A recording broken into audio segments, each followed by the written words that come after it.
Secretary Duffy, with the creation of a federal infrastructure bank, which would leverage private investment only, supplement the existing funding tools that are necessary to do our infrastructure projects? Do you believe that?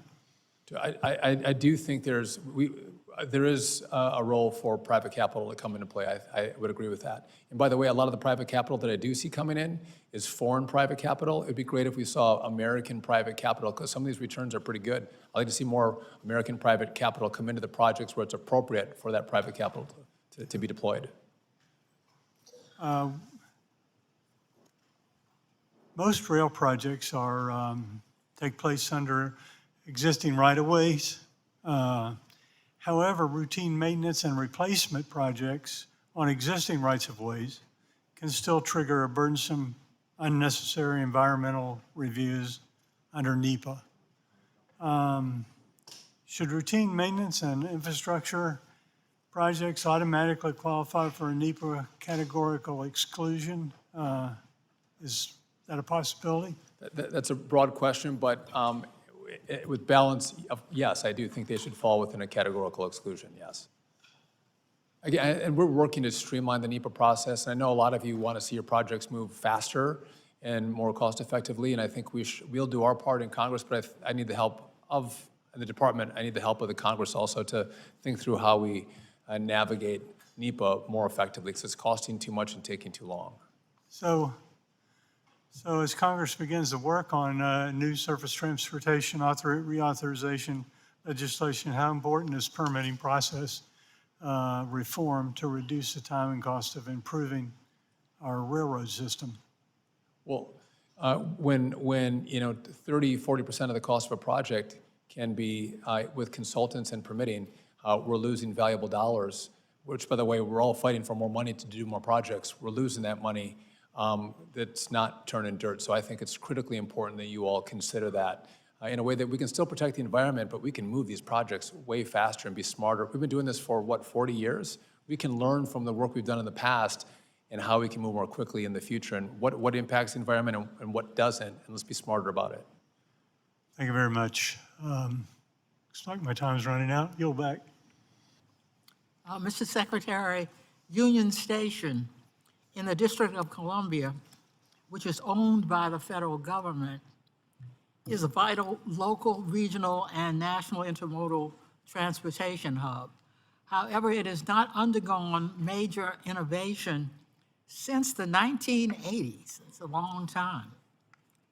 The Union Station expansion project represents a historic transportation and economic development opportunity for the nation's capital and the National Capital Region, but billions of dollars are needed to carry it out. Does the administration support Union Station expansion project, and if so, how does the administration plan to carry it out? That's a great question, and I would agree with you. It's a very important part of transportation here in the DC metro area. I would like to talk about the project more, get smarter on the project. I would just note that we are looking at doing Penn Station, also very important. And again, I think it shows a commitment from this administration and this president that we don't have silos. We want to look at all of our modes of transportation, including passenger rail.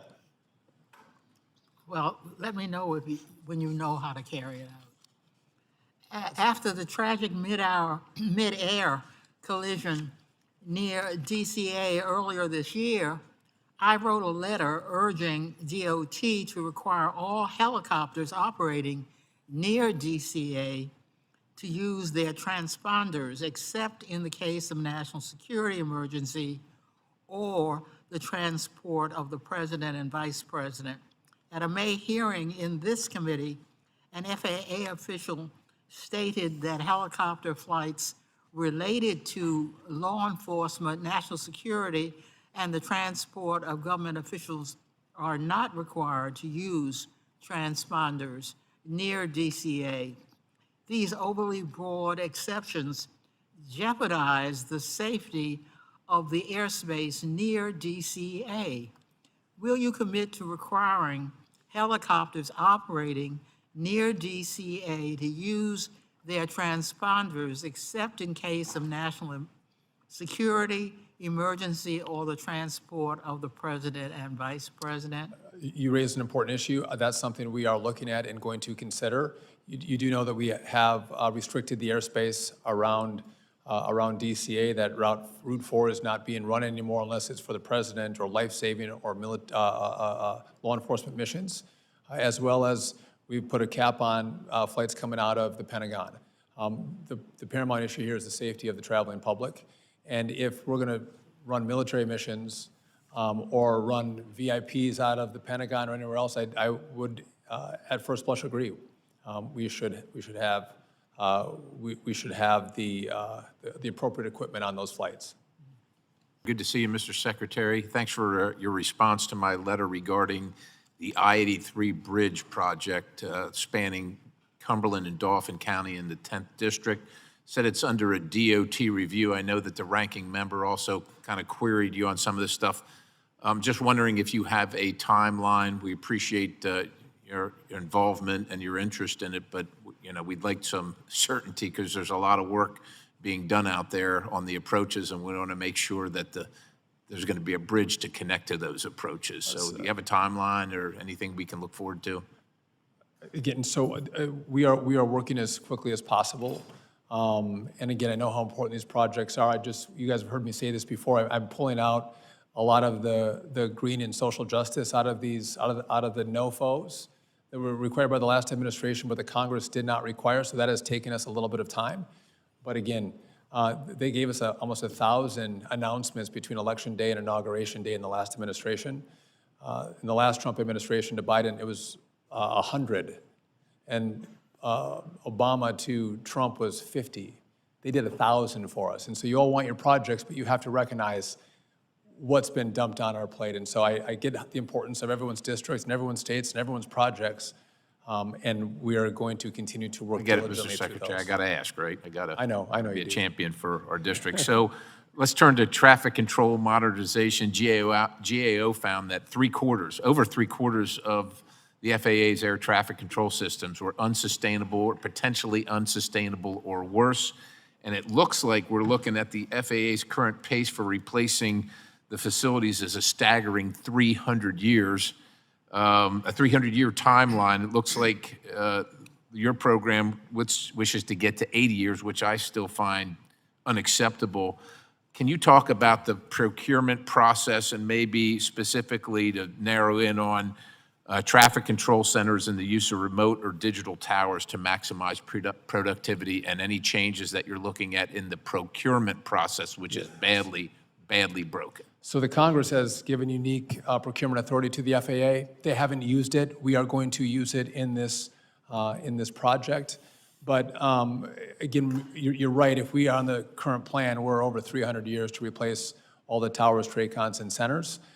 We are going to need more money from the Congress. This $12.5 billion, you're going to get new telecom, new radio, new voice switches, new radar in one center, which is, these centers are expensive. The most recent center built, I think, was in Alaska in 1967. This is really old stuff. We will need more to do it, but no offense to anybody, but the way Congress spends money, we're talking $31.5 billion to do the full project. And my hope is that we'll have an additional conversation about how we can do that. And I think time is of the essence. We can't wait 300 years. We can't wait 13 years. We need to be doing this now. Thank you, Mr. Chairman. I yield. Mr. Nadler. Secretary Duffy, as recently as last week, you again attacked the MTA, claiming there's a surge in subway assaults and accusing the agency of withholding information. But many of your statements misrepresent the facts and ignore documentation already provided to your department.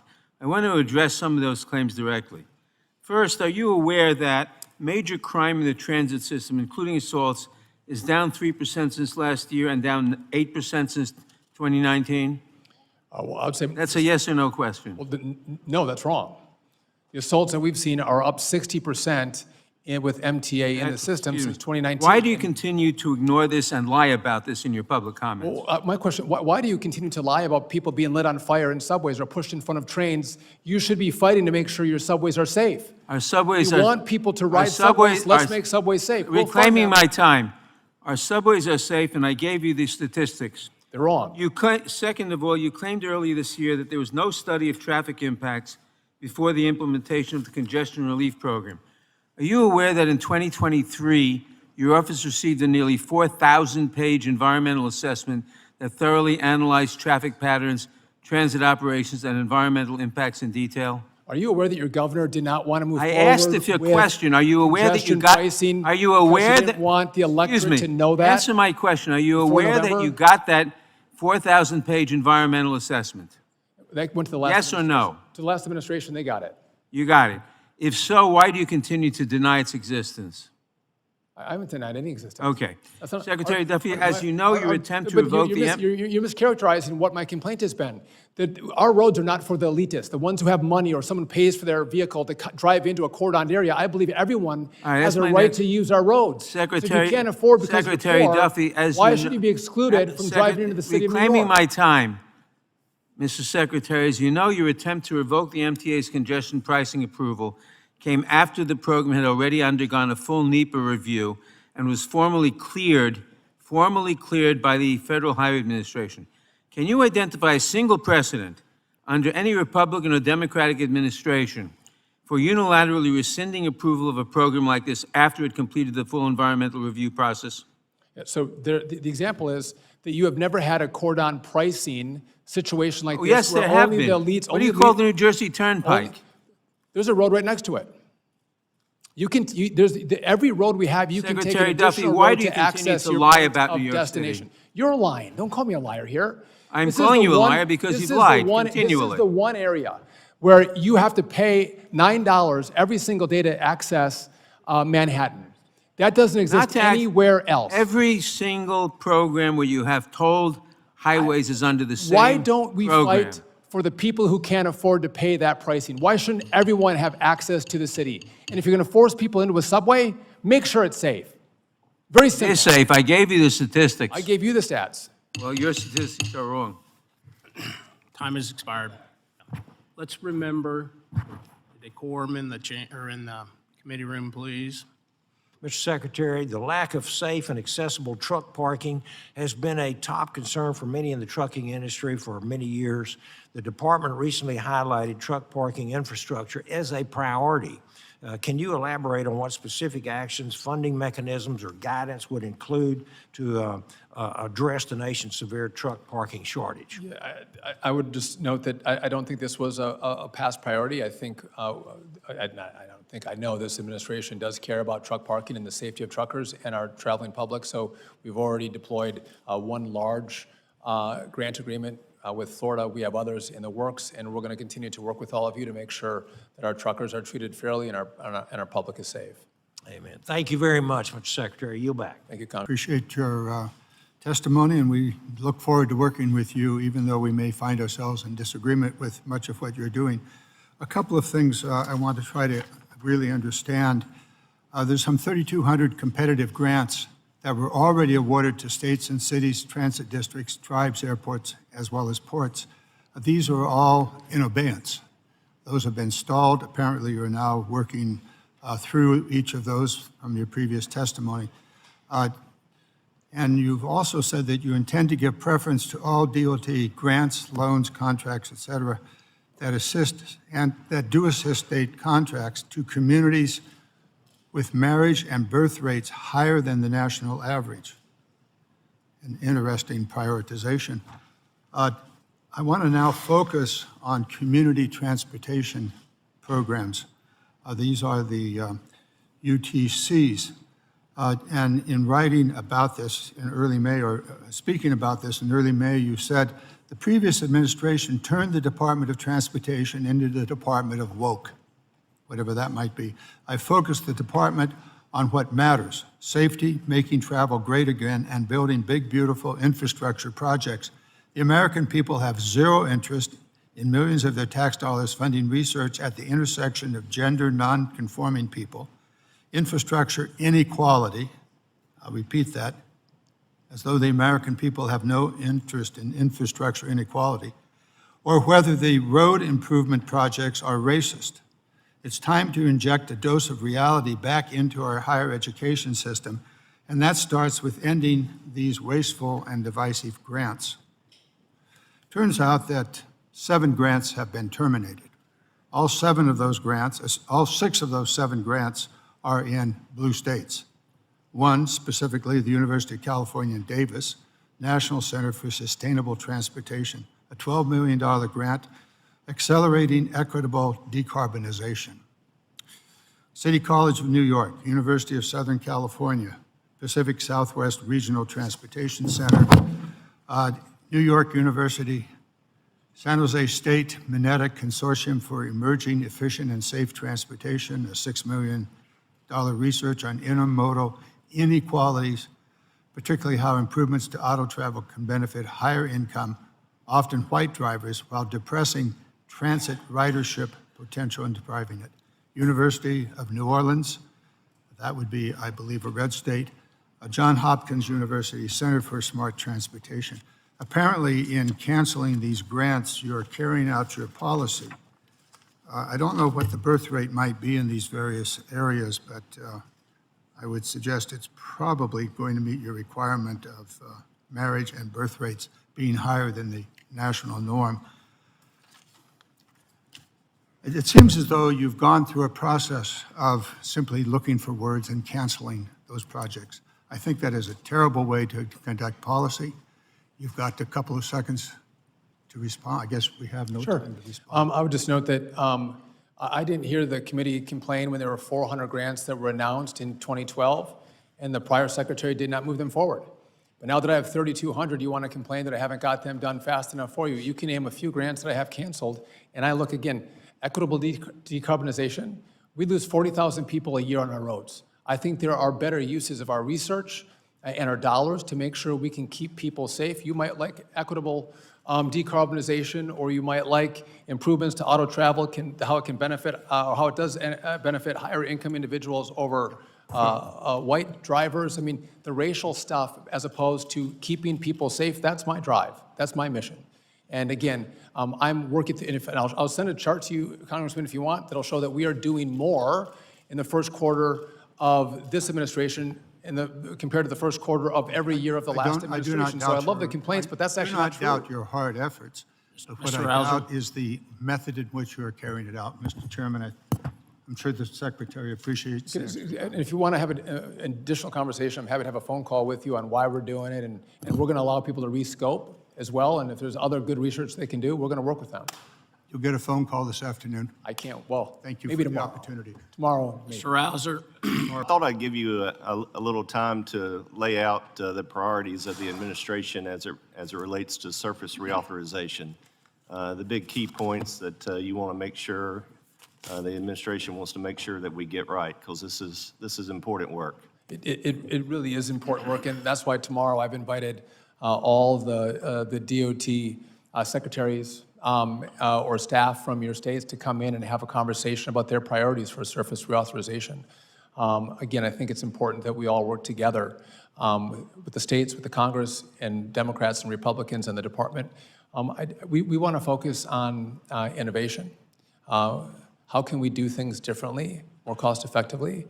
I think we want to focus on the efficiency at which we deliver these projects.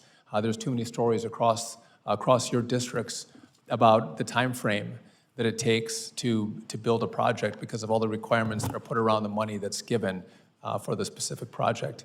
And so I think those two things I think are critical as we look on better deliverables. And as we have a shortfall in the trust fund, could we spend that money better and have it stretch further?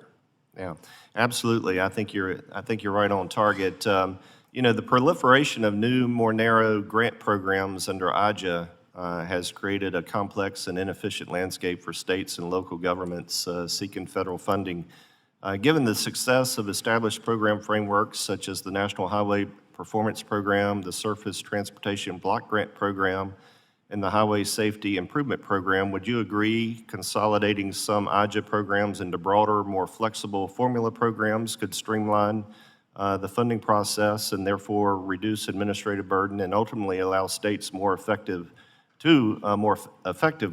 address their unique transportation challenges? It could. I definitely think it could. And one last thing here. You're probably familiar with the Port Infrastructure Development Program.